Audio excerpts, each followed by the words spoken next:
Hey guys, happy Friday. So I just wanted to hop on here quick and give you the move of the day. And today I wanted to share with you some safe core exercises and pelvic floor, because it really has to do like with your breathing, and that should all be one fluid component. And it's very, very important during pregnancy and postpartum to do these. Even if you're not pregnant yet and you plan on getting pregnant, it's always good to work this. So it's all about the breathing. And these are also moves that are in my core restore, which I swear you guys, I'm so close to having that ready. I'm just like trying to plan out how best I want to serve it to everyone. And I'm also redoing my website, which is kind of like the biggest hang up right now because I can't have my program on there if I don't have a website. So it's like technical issues, and I'm just trying my very hardest. I really just need like another one of me. So if any of you are actually super savvy in the tech area, please let me know if you would like to help me out with that. That would be super. Anyway, so here you go. I have one that screamed this morning because he didn't want to get dressed, and now look at him, he's ready to go out. So the first one, I have a band. If you don't have one, you can do it without it. It just gives extra resistance. So this is a very flattering move of me. So the first one is just like a seated clam. So you literally are just sitting, and you do 10 of each. So you inhale and release, and then when you exhale, you tighten your whole core unit and bring your pelvic floor up. So it should be like, as you're tightening, you're bringing up your pelvic floor, almost like a jellyfish. It's like, whoop. Okay, and then when you inhale, it comes and expands, and then you exhale, whoop. Okay, so.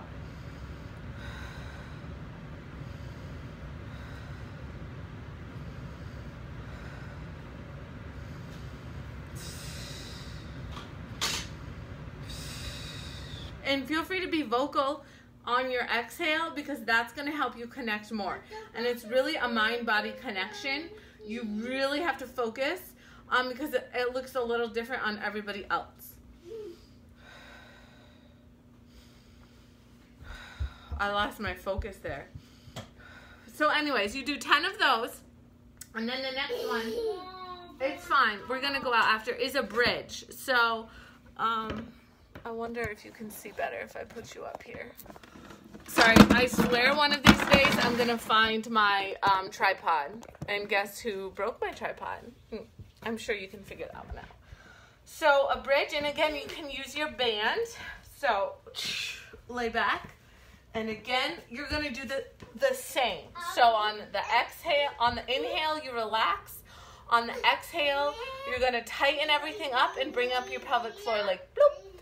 And by postpartum too, you guys, I mean like anyone. If you have a 2-year-old, a 3-year-old, a 1-year-old, a 6-year-old, your youngest is like 6 years old, and you're still struggling with like a weak core, or you're like having incontinence issues, like do these, okay? Don't feel ashamed. Just do them, and they'll make you feel better. Okay, so you want to make sure your hips, these bones right here, should be pointing straight up. So it's almost like you have to put your back very flat so there's no arch, and then you just go up and open.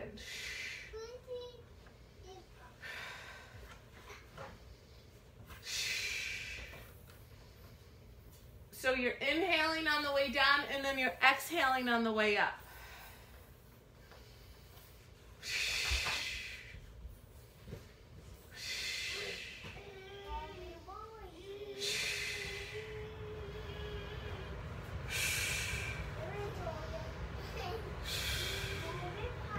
And it's very important when you go up to keep your hips stable. So you don't, this is what not to do. You don't want to be like swinging, okay? You want to be keeping those hips up and very stable and down. Okay, and the last one, you can lose the band, is just like a bird dog. So I'm going to try to move for this. And this one, again, you want to keep those hips very stable. So when you do this, your pelvis should be lined up. So those hip bones, again, are straight. They want to have like little anchors and have a straight line down. Okay? And when you move, so you're inhaling on the down, and then you're exhaling on the up. So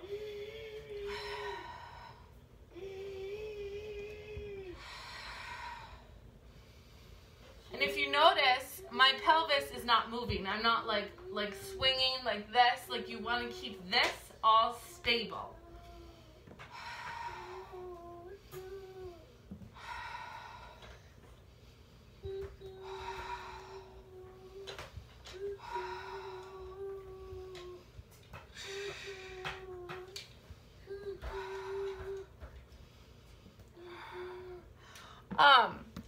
So there you have it. And really the importance of doing that is when you're keeping those stable movements, because a lot of times, and I'm like guilty of this because no one explained it to me before, like your pelvis needs to be in that neutral position, because as a growing pregnant woman, even during the postpartum, your body's not just going to go back to the way that it worked before. And you could have not even been functionally using it before. So it's really important to keep your pelvis stable and working the right way, because that affects your core, that affects your pelvic floor. And that's why so many of us struggle with these issues, but it's not being talked about. Like my OB never talked to me about it. But then again, it's not really his place to do that because he's a doctor. He's not like a physical therapist or, you know what I mean? He delivers babies, so it's more like the medical side and not so much like the functional side. So as you're pregnant, okay, so this is what tends to happen. So this is, sorry, I'm sidetracking, but I just want to share this with you. Posture, right? So this is what happens. Your baby starts to poke out and your butt goes out and you're feeling all that pain right there, right? So, but if you notice those hip bones, they're like boing, pointing down. So you want to do a little adjust, literally, so they're straight again. But if you see, the curve is much less in my lumbar spine. So it's just a very subtle, even when like you're picking up your kids and stuff, it's so easy to like push forward too far, and then your hip bones are going up, they're pointing up. You really want to keep it at this neutral place. And you want to keep it at that neutral place when you're working out, like through all areas of the day, when you're sitting and all of that, because it's going to A, reduce your back pain, but B, just make you feel better and make everything work the way that it's supposed to work together. So there you have it. I will post the link below for my Core Restore. If you would like more details on that, it's very focused on all of those things that I just talked about. Your posture, simple movements in your day and how your body should be, and then the exercises are focused on your core and your pelvic floor. Excuse me. And it's like really easy to incorporate into your day, and it's just going to make you stronger so that you can go back to the things that you enjoy, whether that be hiking, running, CrossFit, whatever it is. It's just a really focused 6 weeks to that. So there you have it. I'll post that below, and I hope you have a great day, and let me know when you get these moves done.